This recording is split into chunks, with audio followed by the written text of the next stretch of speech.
So I was initially elected in 2012, so I'm finishing up my second term. I'm going to be starting my third if I'm lucky enough to get reelected. And, it's been a wonderful experience for me so far. I felt like what we've been able to do is pretty meaningful.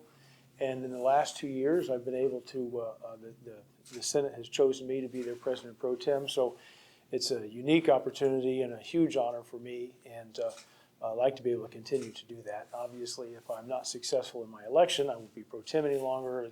There's still some things that we want to do, and in particular right now, some things that I think are very important.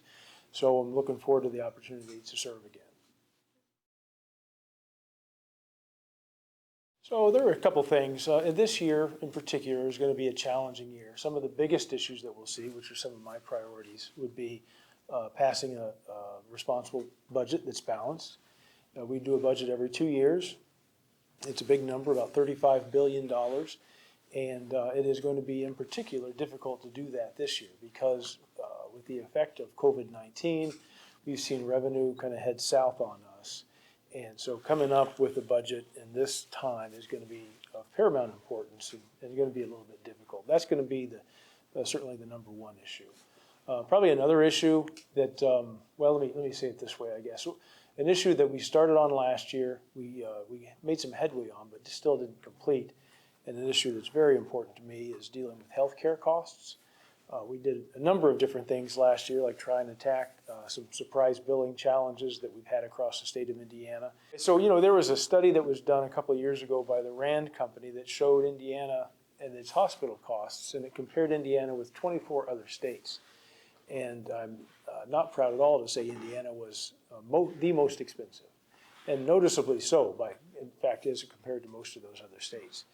And you may ask why it was just 25 states, and I don't really have the answer to that. But nevertheless, we look at that first as something that, Hoosiers, if that's the case, Hoosiers deserve better, and we got to figure out why that is the case and why we are on the bottom of that list as opposed to the top. And so, and in addition, it has to do with making sure that we have the right environment for businesses and employees to live, work, and thrive. And if we're on the wrong side of that list, that's going to be a challenge as well. So we're trying to get that turned around, primarily with things like just some transparency so people can know what those bills are going to be. Sometimes that's difficult to find out. And then trying to institute some natural economic factors back into it. And we feel like we've been successful, but we have a lot more work to do there. So those are probably my two biggest priorities. Another big one for this session for the Senate and the House and the governor as well, but is we're doing the census in 2020. 2021 is a redistricting year, and so that's going to be a big issue. We want to get that done so that the state has confidence in those districts, U.S. Congress, Senate, and House, to know that they are fairly drawn and do so in an accurate way. And so that's going to be a big challenge for us.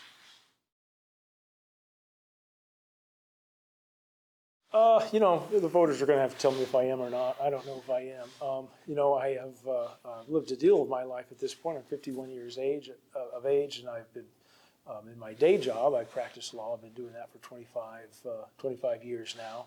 And I've seen a myriad of different experiences there, and that helps me kind of understand the process and some of the impact that bills will have.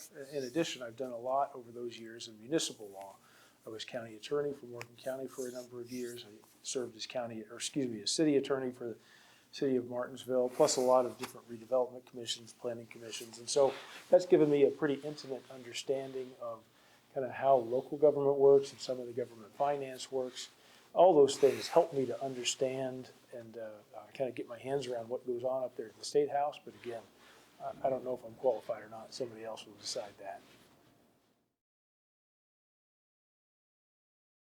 Well, so a couple of them I touched on. One, the budget is a huge one and of paramount importance. The redistricting is going to be a big one as well.